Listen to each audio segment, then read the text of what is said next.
Thanks for checking out this movie review video. This is for the 1975 giallo film Autopsy, which is on Shudder when I'm doing this review. Quick disclaimer, I am dealing with the after effects lingering stuff from COVID at this point when I'm doing the video. So, coughing, clearing my throat, stuff like that may happen. I won't do it right into the microphone, which is over here. So, just bear with me. Might have to get something to drink, so just throwing that out there. Anyway, let's talk about Autopsy.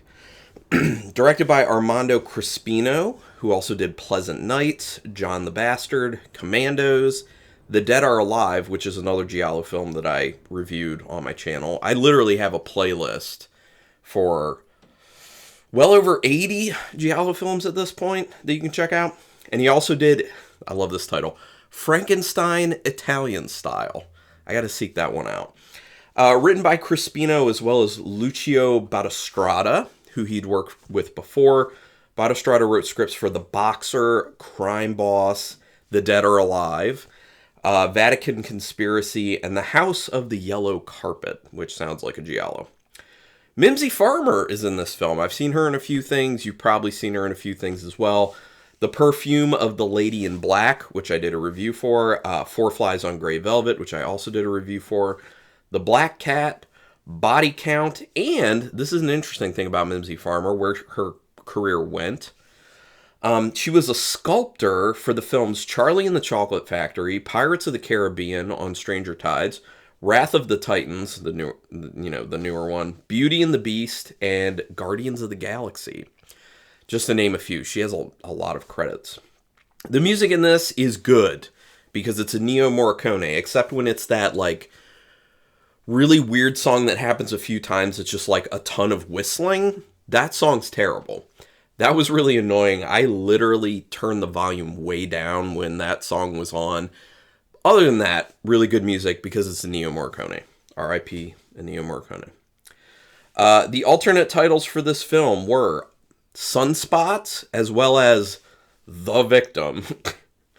I mean, Sunspots is better because you're actually, like, seeing that footage of, like, I think that's actually, like, solar flares on the sun is what it's called. It's, like, with the shots of, like, the telescope gets of, like, the actual, like, I don't know if it's, like, magma, basically, that's, like, flying off the sun at times. But they kind of sprinkle that in there. So Sunspots makes sense for that reason. All right, this film, pretty wild way to get it started with showing all these people committing suicide, and then the last one actually being a murder-suicide involving kids like that. I mean, that's an intense way. It's wild, it's intense. That's a way to really grab attention to start a film, and it really does. Really grabs attention. The intercutting of the footage of the son with the suicides does seem to point to that having something to do with death in this film. I was kind of feeling like maybe they were going to do this thing where it's like people are being driven to suicide by the sun somehow because, you know, it's giallo. It could go anywhere. They could do anything. They do a lot of wild things. But I think it was more of just like this kind of hidden clue that if you really pick up on it, it's Ed later who kind of makes a lot of comments to Simona about the sun and like really trying to work with the sun and track what the sun is doing because he's taking all these pictures of architecture and he talks about like how hard it is to get the sun exactly right. So I think those are intercut in there to be like some of these suicides are not actually suicides. It's Ed killing people and making it look like a suicide, which by the way, Ed's name is Ricardo in the Italian version. What's on Shudder is the English dubbed, which honestly, like, I'm fine reading subtitles for things, but because of the nature of giallo, for the nostalgia feel and just for like the overall experience of giallo, I like to watch it dubbed because that's, you know, the majority of how I've watched it and it just feels right to me. Gotta love how Ivo, the character Ivo, outright tells Simona about his penis and trying to get in her pants like immediately. The other thing is she barely reacts to it. That's the weird thing. Like, don't you think she should be trying to like nip it in the bud at this point? I mean, obviously no one in the workplace is really going to do anything about it. Back in the 70s, it's a lot different now. But back then, they just be like, oh, he's sexually harassing a lady. Whatever, that's normal for Evo. He's a creepy dude. He's a nasty, creepy, sleazy dude. And I think just based off how he acts, people could start to look at him as just a potential suspect, a red herring with what's going on. Pretty weird montage with Simona seeing the bodies get up and move around, and then the two of them starting to have sex. That's the other really weird thing. This does plant the seed in your head, though, that there's a little bit of doubt potentially cast on the perspective coming from Simona, because this film is basically from Simona's perspective. So having something like that kind of shows there's something going on in her brain that is abnormal or neurodivergent in this case. I just learned that term. So it kind of makes you immediately start to question, like, can I actually believe her perspective in this film? And I think that's a good thing from the standpoint of when you have a mystery in a film, it kind of helps keep things up in the air a little bit longer, because you really don't know if there's going to be like a perspective twist at the end where like, this is just all how she was perceiving things, but that wasn't reality. So it works. Ed is also a sleazy guy. It seems that guys who work with the dead have no idea how to interact with women. Although I don't think Ed actually, like, I don't think that was his actual job. He just kind of showed up there and then starts, just like Evo, just being like real over-the-top sexual and trying to get in Simona's pants. But eventually, obviously, Simona relents because she actually doesn't like him. You don't get the idea that that's the case until she meets with her father for the first time, Johnny. And she's like, he says something about, like, it's good that you stayed single. And she's like, oh, well, I wouldn't be so sure about that. Like, I'm interested in a guy. And you're just like, who? One of these creepos? And yes, it is. It's Ed the creep. But she goes to him, and they have a very interesting situation sexually, let's just say that, where she keeps trying to be intimate with him, but then just keeps seeing dead bodies, basically, which, I don't know, maybe that can end up happening to you if that's what your job is, if you actually work with dead bodies. And she's taking it home with her, too. Like, the part where Betty comes into her apartment and it, like, literally is, like, picking up the pictures of bodies on the autopsy table. And she's just like, I hope you're not into this stuff. Like, is this how you get off? And it's like, yeah, I mean, she's taking stuff home with her. Not a job I could do. On the note of Betty, Betty seems suspicious between asking Simona prying questions when she just met her and then running up to her apartment and making kind of vague comments on the telephone, then seeing a priest late at night. Well, obviously, we end up finding out that what was actually going on is that she was supposed to be stealing a will that was in a book that Ed had sold Johnny. Or Johnny and Lilo, his brother. That was apparently worth a lot of money. And these books were like old remnants that were from when Florence flooded. And he like went in and was just like stealing these things and then selling to them because they were pretty priceless. Well, not priceless, but because he put a price on them, but worth a lot of money.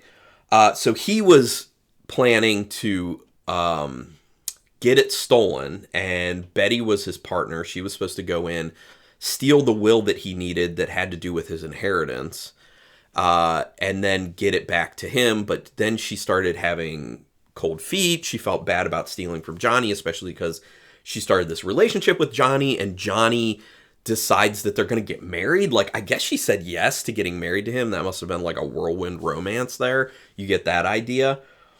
And then she gets cold feet. And that phone call is most likely Ed being like, okay, get the will, bring it to me. And then she basically is saying, like, I can't go through with it. Then she goes to see her brother. We find out the priest, Father Lennox. And that's that component. And then she somewhere gets intercepted by Ed after she's met with her brother. And then he makes it look like a suicide, but he kills her. Obviously. So now we're caught up on everything that went down. But let's talk about it more. Then we find out that Evo molests bodies. That's another thing. As if our first introduction to Evo was not bad enough, we then see him fondling the breasts of a dead person. Gross. I think it was Betty, actually. He was fondling Betty's dead breasts. But and on a side note, the for 1975, the kind of like prosthetic they put on of like her eye gouging out because of where she was shot, Looked pretty good. I thought it looked pretty good, pretty gruesome. Father Lennox bringing up his theory that his sister Betty didn't kill herself introduces the key mystery of questioning all the suicides we've already seen.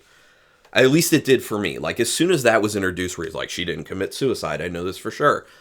Then I was just like, okay, so we saw a bunch of other suicides. Are they going to be driven by something else? Are there more instances of something looking like a suicide, but it's actually a homicide?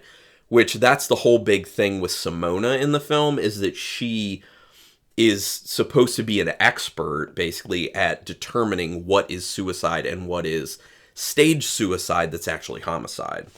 So, interesting.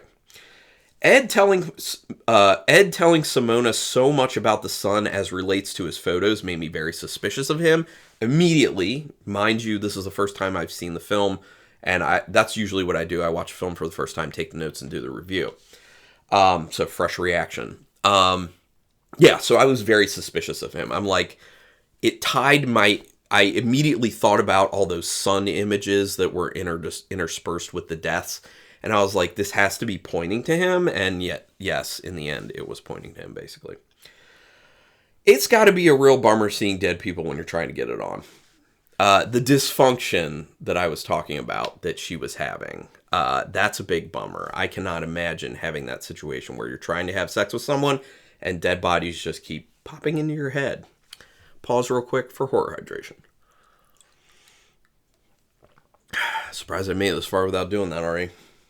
Alright, Ed talks about Father Lennox having been a race car driver who lost control and killed a lot of people, then went to a mental institution. This creates suspicion that is cast on Lennox. He then becomes a bit of a red herring.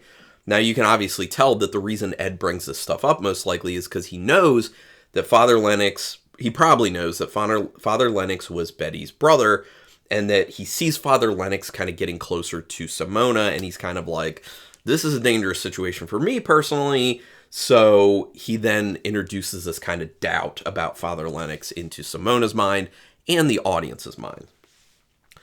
Father Lennox did seem like he was going to beat that guy to death until Simona stopped him. Further, the guy with the leg brace, he said he was going to kill him, basically, and until Simona interrupted him, it looked like he was going to beat him to death. So that further puts into the mind of the audience, yeah, this guy could be involved in staging these suicides. Same thing with Simona, I mean, where she, because she's the one who interrupts him doing that.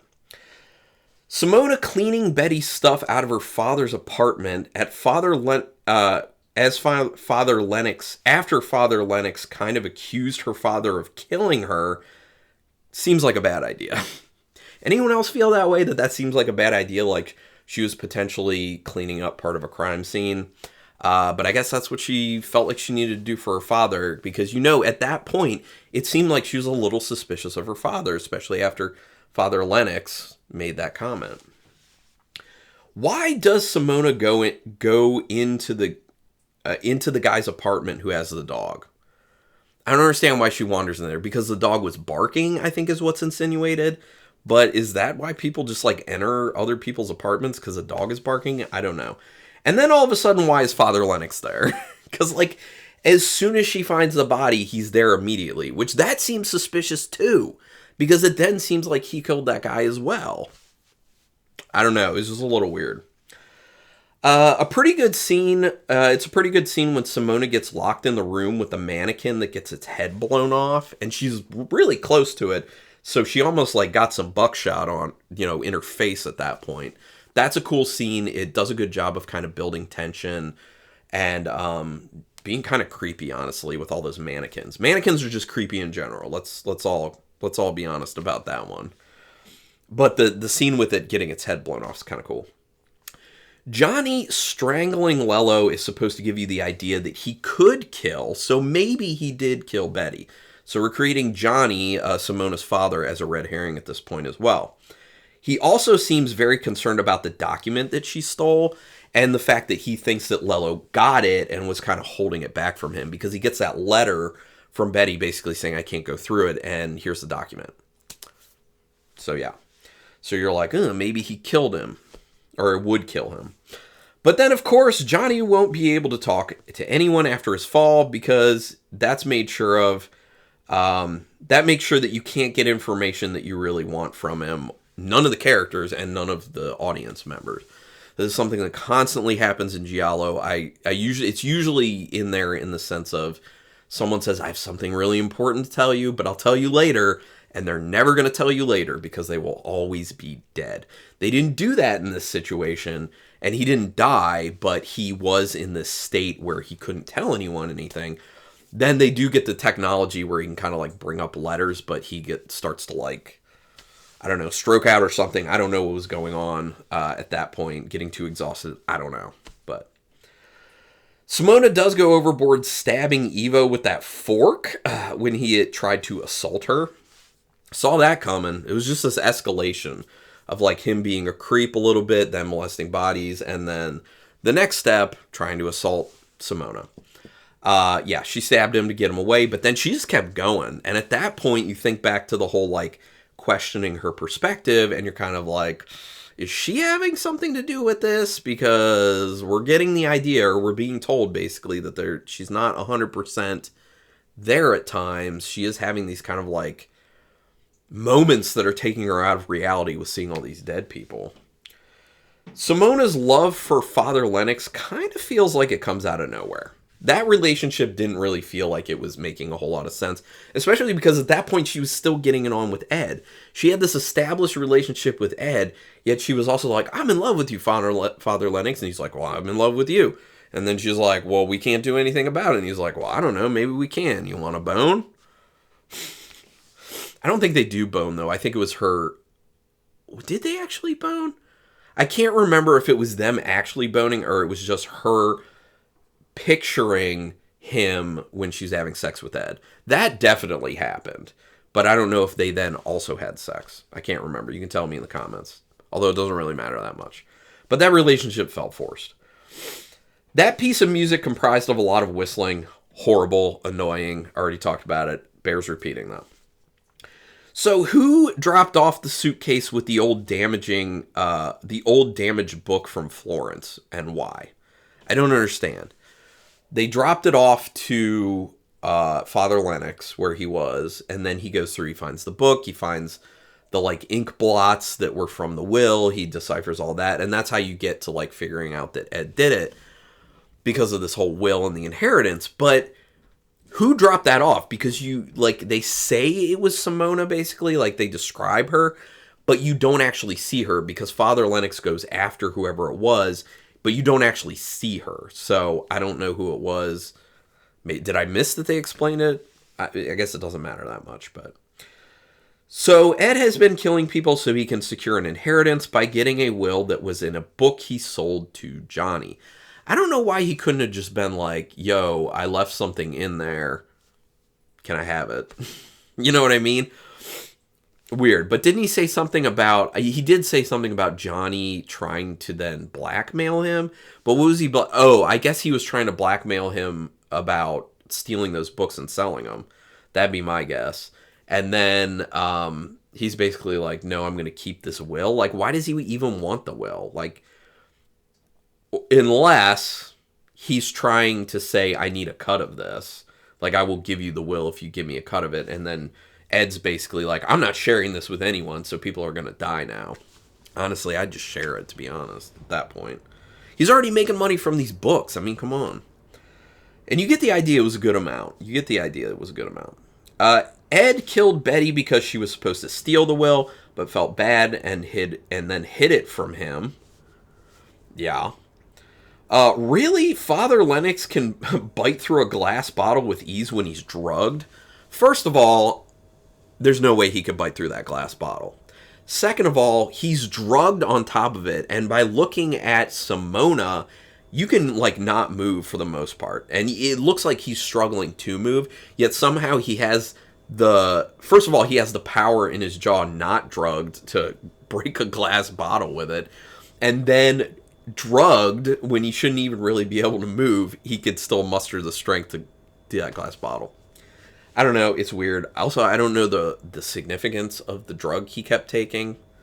I don't understand. Was it like an amphetamine or something? That would make sense, maybe. He's addicted to amphetamines. Why is Ed all of a sudden ready to die? That was a really abrupt change. And then his falling body, though, did look really funny. That part where he and Father Lennox are having the scuffle on the scaffolding. Oh, that's a fun one. Scuffle on the scaffolding. Love that. Good scene with them having that scuffle on the scaffolding. But I don't understand how Ed was all of a sudden like, yeah, I'm ready to die and you're going with me. Couldn't he have just thrown him over? Like, it seemed like his plan, as soon as he showed up, was we're both dying. Like, just kill him, and then escape. There would be no footage. Like, this was pre security cameras. You could get away with it. I mean, it was broad daylight though, so I don't know, but it was just a weird shift because he was trying to get away with things and killing people. So it wouldn't be a big deal if he could just kill Father Lennox, but then he's just like, no, we're both going to die. So it was just a weird change. This film keeps moving. That's one of the big surprising things to me. The pacing's actually really good, but it also at times feels like they're throwing way too much at you at a pretty quick pace. So like it's a little overwhelming at times, but then at the same time it keeps it interesting because it's always moving. So I felt kind of like conflicted on that. They go pretty hard on the nudity in this one as well. You never know with giallo. Like, there's always going to be, like, a sexual element to giallo films for the most part, but you don't know if they're going to go, like, super hard on it, like something like Slaughter Hotel, which is basically just, like, a softcore porno, dressed up as a giallo, or they're going to go really light on it, like, I don't know, like The Perfume of the Woman in Black. Of the Lady in Black. I think that one was very light on it. But this one's pretty heavy on the nudity, which I'm sure helped its sales overseas. Apparently a lot of nudity was put in giallo films because the Japanese market in particular was really looking for that. I mean, you got to remember that pornography was not super available back in the 70s, so there you go. Plus, if you're just like, oh, I'm just seeing this film, this actual film, yet there's nudity still in it, was like a big plus for people. So anyway, actually for some people it still is a big plus. For me, I'm just kind of like, it's whatever. Like, it doesn't offend me, I don't care. But it's also not something I look for in a film. But anyway, Autopsy, fun enough time. Out of 5 stars with half stars in play. I'm just going to give it 3 stars. Between 3 and 3.5, but I just don't think it reaches the 3.5 level because the story is actually not that interesting. It's not that fun. It's kept interesting by how twisty and turny it is and how much stuff they throw at you and how good the pacing is. But, yeah, I don't know. But on, like on a different day, maybe I could have gone 3.5. But I'm going to go 3 at the moment. But enjoyed it enough. I would recommend it. Would love to hear your thoughts on it. Go ahead and put it in the comments. Would love to hear about what you think of this giallo and also some other giallo films that I have not reviewed if you want me to try and get to them. I am going to try and get through all the ones that have been recently added on Shudder. That's my goal.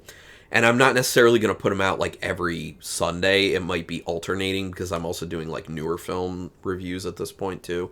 So it may be like every other week, but we'll see. It just depends on how things go. But anyway, do me a quick favor. Hit subscribe to my channel if you haven't already. I would love that. Also hit the notification bell button. That would be great. These are the best ways to repay me. If you like any of my videos, I greatly appreciate it. Also, go ahead and hit up that giallo playlist because there's plenty of reviews there for you to watch. Regardless, thank you for taking your time to watch this video, and until next time, keep it brutal.